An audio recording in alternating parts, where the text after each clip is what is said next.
ایک دفعہ کا ذکر ہے کہ ایک چھوٹے سے گاؤں میں پیٹر نامی ایک غریب موچی اپنی بیوی مارتھا کے ساتھ رہتا تھا۔ گاؤں میں اب کوئی بھی کام نہیں بچا تھا۔ ان کو کھانے پینے کی چیزیں خریدنے کے لیے بھی پیسے نہیں ہو پا رہے تھے۔ اس لیے ایک دن پیٹر نے یہ فیصلہ کیا، میں یہاں نہیں رہ سکتا، یہاں کوئی کام نہیں ہے، مجھے بڑے شہر میں قسمت آزمانی ہوگی، شاید مجھے وہاں اچھی نوکری مل جائے۔ مارتھا نے بھی پیٹر کی ہاں میں ہاں ملائی اور اس طرح پیٹر بڑے شہر میں پہنچا اور سڑکوں پر گھومنا شروع کیا، کام کے لیے پکارنے لگا، نئے جوتے بنوا لو، اپنے پرانے جوتوں کی مرمت کروا لو تاکہ وہ بالکل نئے جیسے لگیں، چمکدار لگیں۔ پیٹر مختلف قسم کی آوازیں بازار میں لگا رہا تھا۔ پہلے دن پیٹر کو کوئی کام نہ ملا، وہ کچھ مایوس نظر آ رہا تھا، لیکن اگلے دن ایک عورت نے پیٹر کو آواز دی۔ عورت نے کہا، مسٹر موچی، کیا آپ یہ جوتے ٹھیک کر دیں گے؟ پیٹر ایک دروازے کے پاس بیٹھ گیا، جوتے سلنا شروع کر دیے۔ جیسے ہی اس نے جوتے سی کر واپس کیے، یہ لو میڈم، ایک تانبے کا سکہ ہوگا۔ عورت نے پیٹر کا شکریہ ادا کیا اور پیٹر آگے بڑھ گیا۔ اس نے پیٹر کو ایک سونے کا سکہ دیا۔ ایک اور عورت نے پیٹر کو آواز دی۔ جیسے ہی پیٹر اگلی گلی میں پہنچا تو اس عورت نے کہا، بھائی، میرے بھی جوتے سلائی کر دو۔ اس طرح پیٹر دن رات محنت کرتا رہا اور اس نے کچھ سونے کے سکے جمع کر لیے۔ اس نے سوچا کہ سونے کے 4 سکوں میں سے 2 سکوں سے ایک گدھا خرید لیتا ہوں اور گدھا خرید کر گھر واپس چلا جاؤں گا۔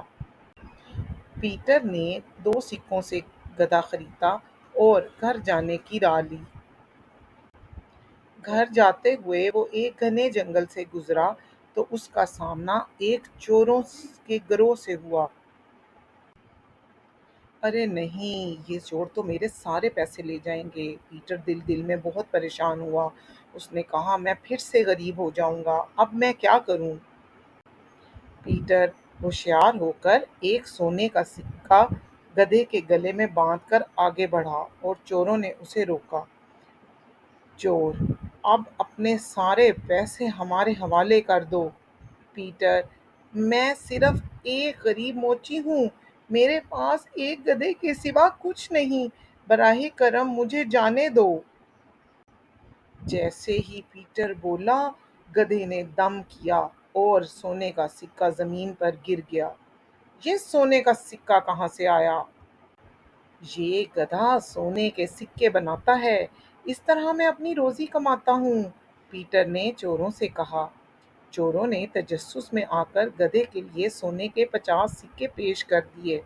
پیٹر نے ہچکچاہٹ کا اظہار کیا، لیکن پھر راضی ہو گیا اور انہیں خبردار کیا کہ وہ لڑائی سے بچنے کے لیے ایک دن کے لیے گدھے کو اپنے پاس رکھ لیں۔ پیٹر پیسے لے کر مرغی خرید کر گھر واپس چلا گیا اور اس طرح اس کی دولت اس کے اپنے پاس ہی رہی۔ کچھ ہی دیر تک چور گدھے کے ساتھ اپنی باری کا بے صبری سے انتظار کر رہے تھے، صرف یہ معلوم کرنے کے لیے کہ اس سے سونا نکلتا ہے یا نہیں۔ یہ محسوس کرتے ہوئے کہ وہ دھوکے میں ہیں، انہوں نے غصے سے اپنا بدلہ لینے کی ایک سازش کی۔ اس موچی نے ہمیں بے وقوف بنایا ہے، ہمیں اپنا پیسہ واپس لینا چاہیے اور اسے سبق سکھانے کی سخت ضرورت ہے۔ چور پیٹر کے پیچھے بھاگے اور اس کے گھر دعویٰ بول دیا۔ پیٹر نے مارتھا سے کہا کہ جب چور آئیں تو ان سے کہنا میں میدان میں ہوں اور اپنے کتے میلو کو مجھے لانے کے لیے بھیج دو۔ مارتھا نے اس کی ہدایت پر عمل کیا۔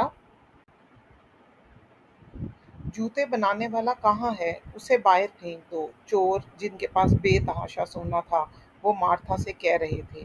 مارتھا نے کہا، رکیے جناب، میں میلو کو کہتی ہوں کہ وہ پیٹر کو بلا کر لے آئے۔ جیسے ہی مارتھا نے میلو سے کہا، میلو بھاگتا ہوا پیٹر کی طرف گیا۔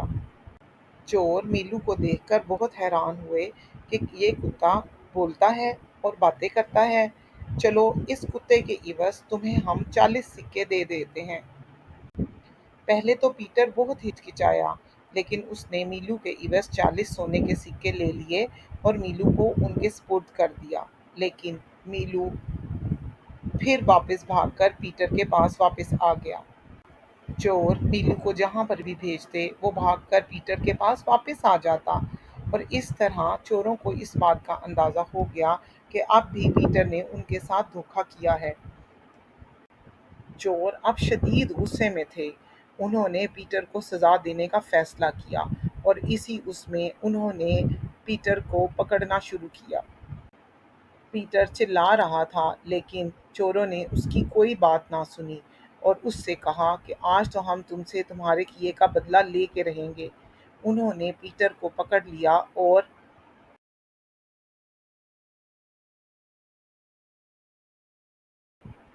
اسے ایک بوری میں بند کر دیا اور اپنے ساتھ لے کر کچھ دور چلے گئے۔